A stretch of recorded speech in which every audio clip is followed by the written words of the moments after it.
하나님의 말씀은 마태복음 26장 30절 함께 봉독하겠습니다.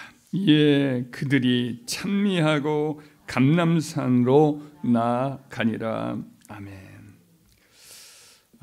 오늘 본문 말씀과 마가복음에 보면은 예수님께서 십자가에 이렇게 달리시기 위해서 이제 그 예루살렘에 올라오셨다가 그리고 유월절을 맞아서 제자들과 유월절 만찬을 나누신 후에 오랫동안 대화를 제자들과 나누시죠. 그런 다음에 밤이 깊은 시각에 겟세마네 동산으로 기도하러 가실 때에 제자들과 더불어서 이제 찬미하신 것을 여기서 볼 수가 있습니다. 곡조 있는 찬송, 곡조 있는 기도라 이렇게 불리워지는 찬송을 예수님도 이렇게 제자들과 함께 즐겨 부르신 거죠. 유대인들에 있어서 찬송 생활은 신앙의 호흡과 같은 것이었습니다. 그래서 시편은 이제 150편에 해당하는 굉장히 많은 그런 시를 이렇게 모아 놓았는데 그 시편 150편은 다 찬송시예요. 찬송으로 이용하는 그런 시였습니다. 주로 이제 다윗이 고난당한 소년 시절부터 시작하여서 이제 70세의 세상을 떠날 때까지 성령의 영감을 받아서 이 시들을 썼습니다. 다윗 자신이 본래 이제 탁월한 작곡가이고 또 연주가이기도 했습니다. 그래서 그가 쓴 시에다가 창작한 곡조를 붙여가지고 그렇게 찬송시를 이렇게 만들어서 부르곤 했던 거죠. 유대인들은 그 찬송시들을 이어받아서 이제 찬양을 하곤 했는데 하나님의 성전에서 하나님을 찬양할 때 그 성가대는 레위인들에 의해서 만들어졌는데 레위인들이 이제 세 반열로 나누어져서 하나님께 예배드릴 때에 그렇게 그 찬송시들을 사용해서 찬양을 부르곤 했습니다. 찬송시의 성격에 따라 곡에 이제 그 여러 가지 형태도 달리 이렇게 붙여가지고 곡이 때로는 격렬한 춤과 함께 더불어 큰 소리와 더불어서 이제 하나님께 찬양을 올려드리는 그 소리를 내면서 그렇게 하는 그 시도 있고요. 때로는 명랑한 하나님의 구원의 역사, 하나님이 이스라엘 백성을 애굽에서 건져내고 이런 승리의 역사를 노래한, 그래서 하나님의 기적과 이적 또 그분의 행하심을 노래하는 그런 밝은 명랑한 곡조도 이렇게 붙여서 한 노래도 있고, 어떤 시는 이제 개인 시로서 간절한 어떤 간구를 담아서 애절하게 부르는 시도 찬송도 있고, 어떤 때는 이제 다윗이 자기의 죄를 참여하는 고백을 담은 시이기도 해서 백성들 역시 자기의 죄를 생각하면서 하나님께 참여하는 마음으로 눈물로 이렇게 부르는 그런 찬송도 있었습니다. 그래서 이와 같은 시편은 유대인들이 계속해서 예배에 혹은 개인적으로나 회당에나 이렇게 그걸 사용하곤 했는데, 예수님 승천 후에 이제 기독교인들 역시 유대인들의 이와 같은 신앙적 유산을 이어받아서 예배 중에 이런 열렬한 찬양을 교회에서도 하고 개인적으로 이렇게 해오곤 했습니다. 사도행전 2장에 보면은 이제 사도 베드로와 다른 사도들 그리고 120문도 성도들이 성령의 세례를 받고 마치 모순절에 모였던 성도들 순례자들에게 복음을 전하죠. 예수님이 임금과 구주다. 이와 같이 그는 죽으시고 살아났다. 이렇게 증거하면서 많은 사람들이 그 하루에 주님께로 돌아오죠. 그 3,000명에 되는 많은 사람들이 돌아왔을 때 감동을 받고 그들이 이제 예수님이 바로 오리라 하셨던 그리스도구나 이걸 깨닫고는 이제 기쁨으로 이 신앙생활을 시작하는데, 사도행전 2장 43절에 보면 그때 당시에 초대교회에 이제 그 기독교인들의 신앙생활을 기록한 내용이죠. 사람마다 두려워하는데 사도들로 말미암아 기사와 표적이 많이 나타나니 믿는 사람이 다 함께 있어 모든 물건을 서로 통용하고 또 재산과 소유를 팔아 각 사람의 필요를 따라 나눠주며 날마다 마음을 같이하여 성전에 모이기를 힘쓰고 집에서 떡을 떼며 기쁨과 순전한 마음으로 음식을 먹고 하나님을 찬미하며 또 온 백성에게 칭송을 받으니 주께서 구원받는 사람들의 수를 날마다 더하게 하시더라. 이런 말씀이 나옵니다. 그때도 그들은 이제 신앙의 아름다운 성령의 충만을 받고 했던 신앙생활의 하나가 바로 하나님을 찬미하는 찬양 생활을 한 거죠. 교회에서나 집에서나 교회에서나 이렇게 성전에서나 이렇게 했던 겁니다. 이제 사도들이 이제 세상을 떠났어요. 그리고 이제 복음이 계속해서 로마 제국 전체로 퍼져나갈 그때였는데 주 한 100년경에 비두니아라고 지금의 튀르키예 북부 지역을 담당하고 있었던 플린이라고 하는 총독이 이제 황제 트라얀이라고 하는 황제한테 이 보고를 한 내용이 서한문이 지금까지 남아 있거든요. 거기에 보면 이제 자신의 지역에 기독교인들이 굉장히 많이 이렇게 생겨나는 거예요. 그래서 이 총독 입장에서는 예수님을 모르는 사람이고 그래서 위협을 느낍니다. 위협을 느끼고 황제에게 편지를 쓰는데 그가 이제 썼던 당시 기독교인들의 신앙적 행태에 대해서 말하기를 그들은 이 정한 날에 동이 트기 전에 함께 모여 그리스도가 마치 신이라도 된 것처럼 신이라고 이렇게 되는 것처럼 찬양을 하였고 또 절도와 간음과 기타 부르짖은 범죄를 범치 않기로 다짐하는 비밀 주피를 가집니다. 이렇게 이제 보고한 내용이 나와요. 이걸 보면 이제 그 당시에 기독교인들이 정한 날이라는 것은 주일을 말하는 건데 주일에 새벽부터 예수님을 높여드리는 찬양에 굉장히 몰두했다. 이것을 알 수가 있습니다.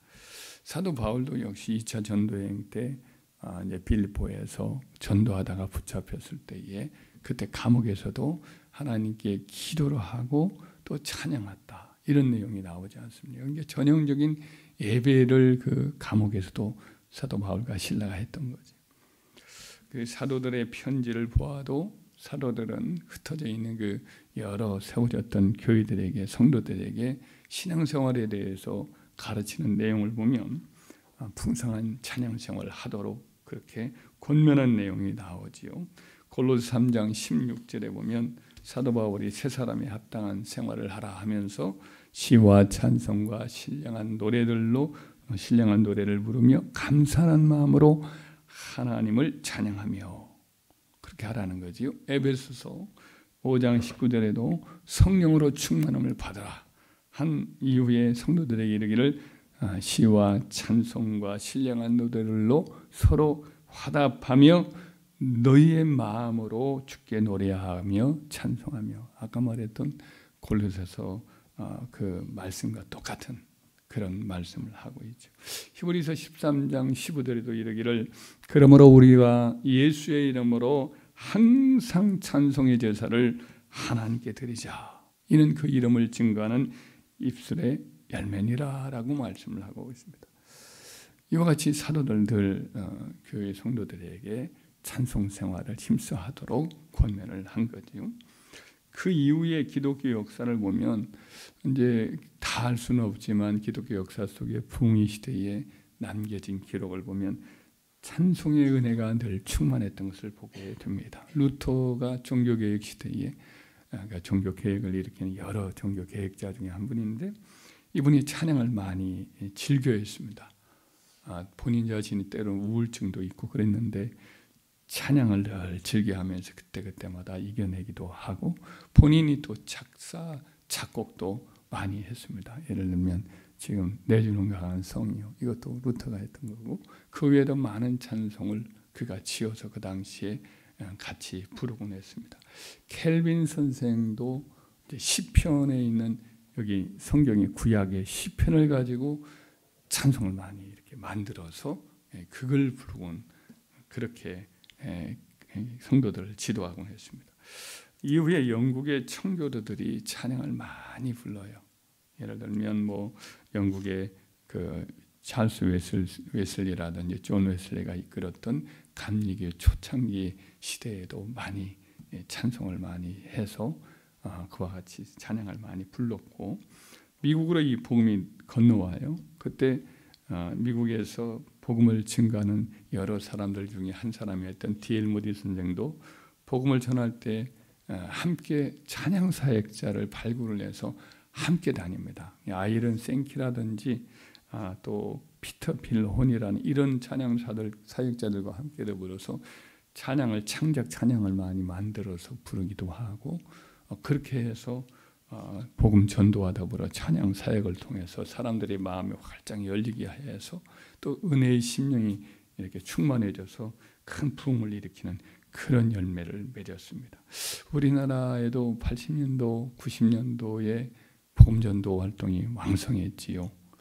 저도 그때 이제 예수를 믿게 됐는데, 그 이전 70년대부터 하여튼 꾸준히 복음 전도가 이루어지는데, 하여튼 복음 성가도 많이 만들어져서 교회와 또 기도원 이런 때에도 복음 성가를 많이 불렀던 그런 기억이 있습니다. 그래서 오늘날 우리 그리스도인들이 찬송 생활이 다시 한번 일깨워져서 주님께 영광을 돌리고 찬송을 통하여서 성령의 감동 감화가 우리 영혼을 새롭게 하는 그런 은총을 입게 되기를 바랍니다. 우리 오늘날 이제 찬양의 부흥이 아니라 뭐의 부흥이에요? 트로트의 부흥이 일어나가지고 많은 사람들이 트로트도 부르고 이런, 혹은 R&B라든지 이런 세상 노래가 많이 이렇게 발전을 하고 K-팝 이런 것들이 많이 지금 세상적으로 영향을 끼치고 있는데, 우리나라에 그와 같은 찬송 시대가 다시 한번 우리 한국에 충만해지기를 소원해요.